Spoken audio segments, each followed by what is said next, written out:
addition, subtraction, multiplication, and division. So, with these operations, 4 operations involved, you need to remember these rules, 1 and 2. First, we have the PMDAS rule.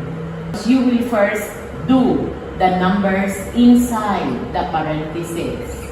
This is the first that you will do. Parentheses if there are 2. Parentheses if there is 1. Then here, next that you will do after those numbers inside the parentheses is multiplication. And then next after multiplication is division. After division is addition.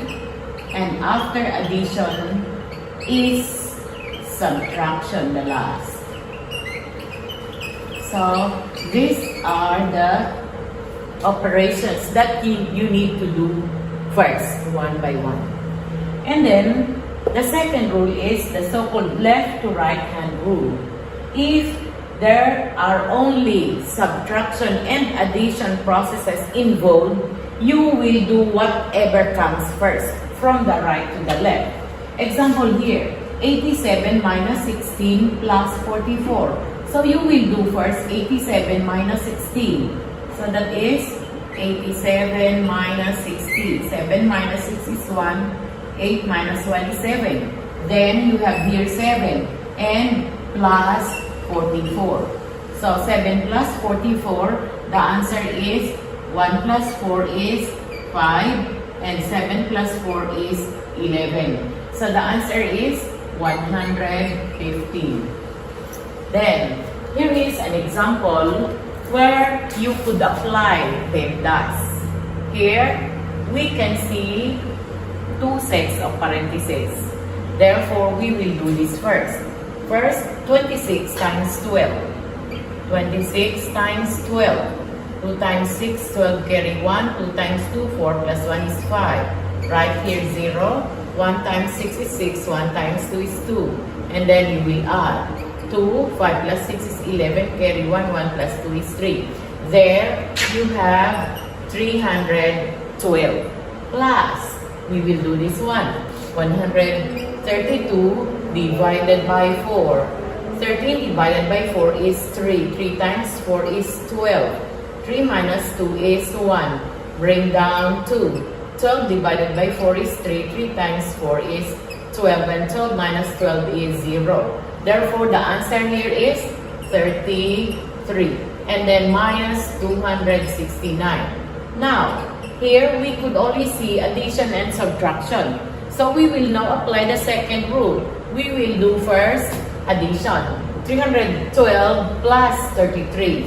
So, 312 plus 33.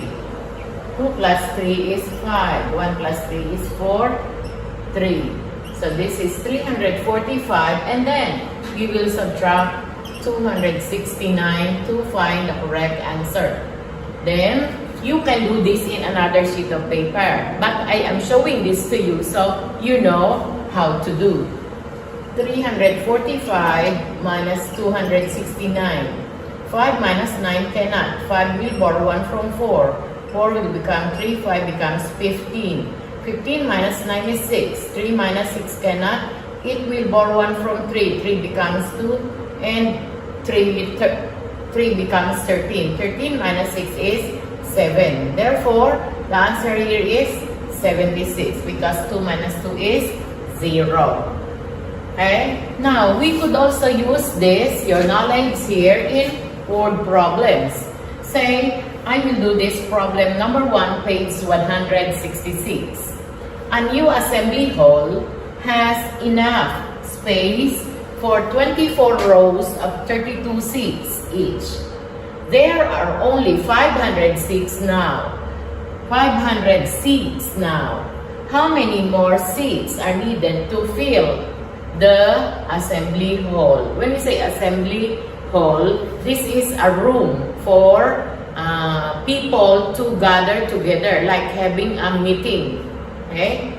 Now, to the first thing is to write the number sentence. The number sentence will be 24 times 32 because this is the capacity of the hall. And now there are already 500 seats.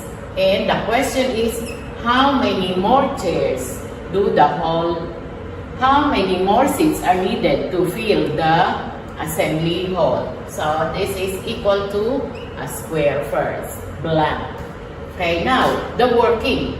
So if you are asked, whenever you see that the problem is asking you to do the working, you will look again at the problem and look for some numbers.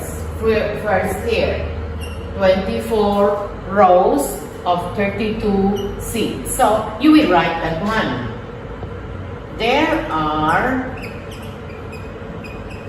24 rows of 32 seats in a hall. Okay, so we don't need to write that, it's very long. Then there are already, this is the number that you will see next. There are already 500 seats. And then look at the question. The question says, how many more seats are needed to fill the assembly hall? So how many more seats? We will answer that question. There will be, then we will write the number sentence. 24 times 32 minus 500 seats needed. And then there you will find another paper and solve this kind of problem. And you will find the answer. So here, since we have here parentheses, we will do that first. 24 times 32. 2 times 4 is 8, 2 times 2 is 4. Then, right here 0, 3 times 4 is 12, carry 1. 3 times 2 is 6, plus 1 is 7. 8, 6, 7. 768, that's the answer here.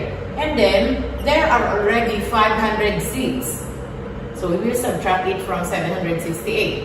8 minus 0 is 8. 6 minus 0 is 6. 7 minus 5 is 2. Therefore, the hall needs 268 more seats.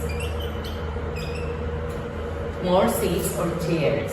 Thank you. For your homework, please answer Students' Book, pages 163 to 164. Thank you.